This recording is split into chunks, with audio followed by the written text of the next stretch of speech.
Hey everyone, Anthony Fantano here, internet's busiest music nerd. I hope you're doing well. Yep, Beef Watch 2024. It's a thing that is still ongoing. It's reached a very interesting place and peak as of right now with the release of Drake's latest contribution to the back and forth. That would be the Heart Part 6, which as I've already said before on live, title-wise is just a genius move on his part to sort of troll Kendrick in that way and down the road potentially deprive him of the ability of writing a song with the same title, which he will most likely put out his own Heart Part 6 at some point. But now whenever he does eventually drop it, it's not going to be able to hit the streets, as it were, without giving us a reminder of this situation, this moment in time right here. What I want to do with this video is not necessarily tell you guys who I think is winning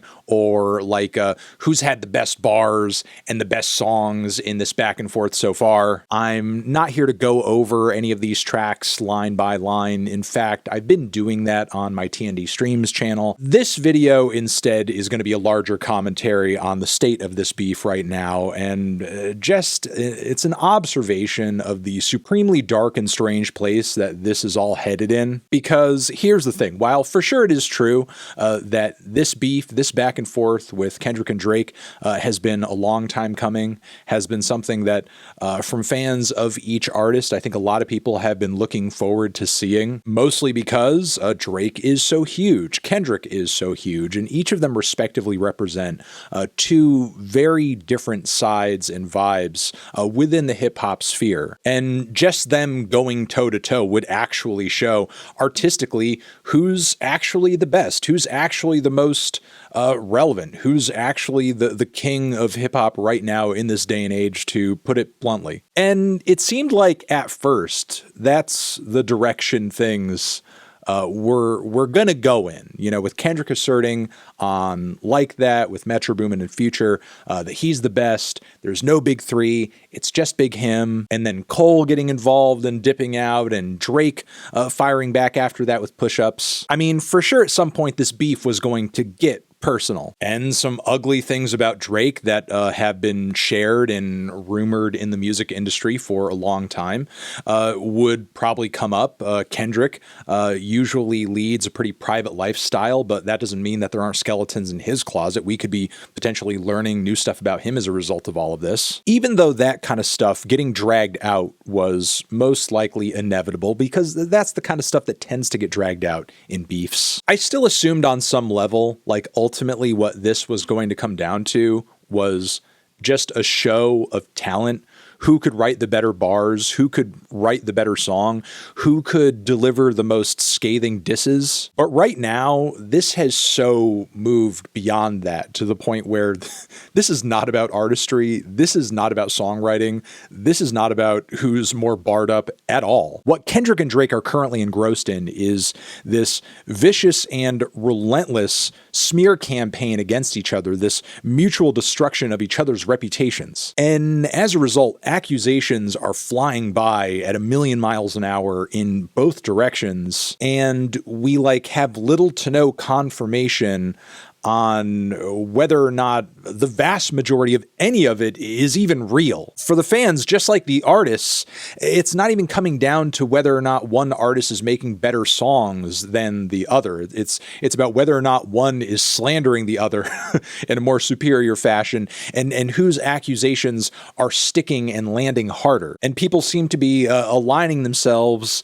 based on their preconceived notions of the other person and buying into certain narratives more easily based on whether or not they tend to like the guy on one side or the guy on the other side. I mean, let's start with Kendrick here, since his accusations against Drake have been some of the most viral on the internet and are going pretty far. He alleges literally in his latest track, Not Like Us, that Drake is a downloader of PDF files. And for sure, as somebody who has followed Drake's career pretty closely over the past decade plus, I understand where that perception comes from, given his multiple documented interactions, public or otherwise, that he's had with women who haven't quite turned 18 yet. There's also that wild video of him live from years ago where he kisses that 17-year-old girl on stage and continues to have very odd interactions and comments about her even after he learns how old she is. So again, I understand why these suspicious looks would be thrown Drake's way vis-a-vis this, but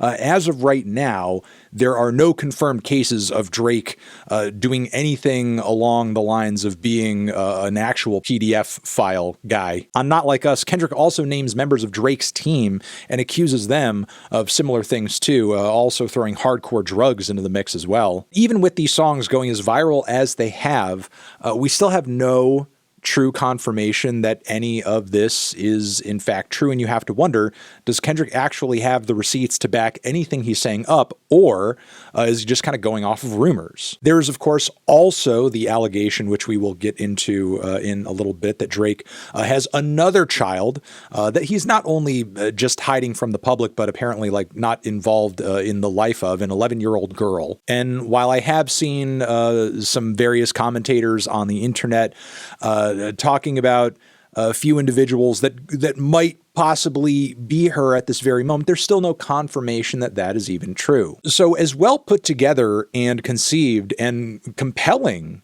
as the tracks that Kendrick has made against Drake are, it's important to remember at the end of the day, there's been nothing so far to actually prove if what Kendrick is throwing out there is actually 110% the truth. Which, again, even if the songs are good and entertaining and they're going after a guy that maybe a lot of people in rap music have been seeing want to just kind of fall down for a while, if he's not going off the truth, that's kind of a misuse of his influence. Then on the other side, there's Drake, who has thrown out numerous accusations against Kendrick in his Family Matters video and single. In this latest one he's just put out, the Hard Part 6 that I just mentioned, and it's a laundry list. It's that Kendrick is fake woke, that he's moved to New York, he's not with his family anymore, he's broken up with Whitney, one of the kids that she's had is actually that of his creative partner and manager Dave Free, and on top of it, Kendrick was physically abusive to his partner Whitney at one point. And as damning and as scathing and potentially career-ending as a lot of these accusations are, these are yet to be fully confirmed too. Especially as Drake makes the claim that, oh yeah, we leaked the information to you and you ran with it and now you're embarrassed. Which, like, in my mind, no goddamn way that's true. If it was my prerogative to trick someone into saying something false about me through another channel or whatever, you would be damn well sure that I would have whatever phone calls or DMs over which that happened recorded, screenshotted, and then ready the moment that that person lied about me to share to the world. Like there's only one way in which that trap, that dupe actually works. It's when you actually pull the trigger and you show the world that this guy is an idiot who's lying about you and believed false information that you told him. You don't wait days and days and days down the road to actually spill this information. And number two, Drake did have a genuine initial, very quick reaction to the allegations that he has an 11-year-old child. And that was in this random Instagram story where he was like, oh, no, I don't have a kid. No, wait, tell me about this kid that I have. I don't even know. Like, again, obviously he was paying attention to the whole thing go down. If he actually had that information, or if that was his strategy all along, wouldn't that be when you announce to the world, aha, I tricked you? So I think he's just saying it now on this track to fucking cope. But that doesn't mean that maybe other stuff that he's saying couldn't be real. And that doesn't necessarily mean that everything Kendrick is saying is the truth either. Because at the end of the day, with Kendrick's lyrical ability, his mastery of songwriting that Drake just doesn't have on the same level, Kendrick could just be a better liar than Drake is. I mean, that's the thing. Drake could just be really shitty at lying, because I don't think he's as conniving as he thinks he is, or maybe some people thinks he is. How was this man baited into leaking his own DMs with a cookie recipe? It's beyond me, but it happened. And if Drake did actually leak this information to Kendrick and that was his plan,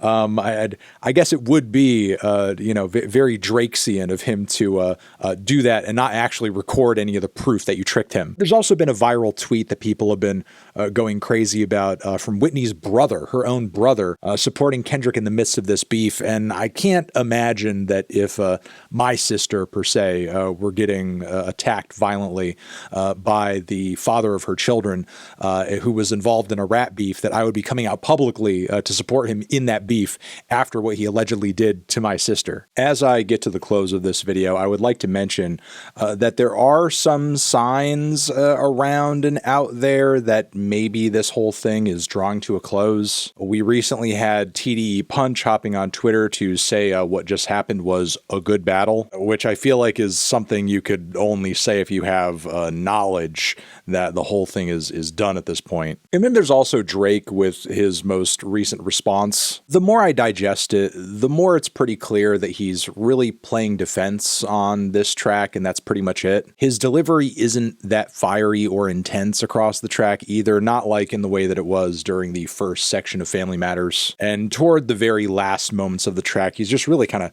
talking his way through it, and it kind of sounds like he's ready to be just checked out totally and done with this thing. So Drake may in fact not even have the will or the desire to engage with this any further, even if Kendrick drops 4, 5, 6 more tracks. And secondly, as much as the internet has changed rap beef and the public's perception of it over the years, I think one thing still holds true, and that's the main goal of the whole thing, for there to just be a winner. And if Drake concedes by essentially ignoring Kendrick past this point, he's taken the L. And the more this thing focused down on Kendrick and simply Kendrick, the less Drake seemed to care. Maybe due to the big body blows his reputation was taking over and over and over throughout this thing. And also maybe because doing this sort of thing mano y mano, direct, with no subliminals to save him or give him the benefit of the doubt, this is a position that Drake is just not comfortable in. In his music, typically when it comes to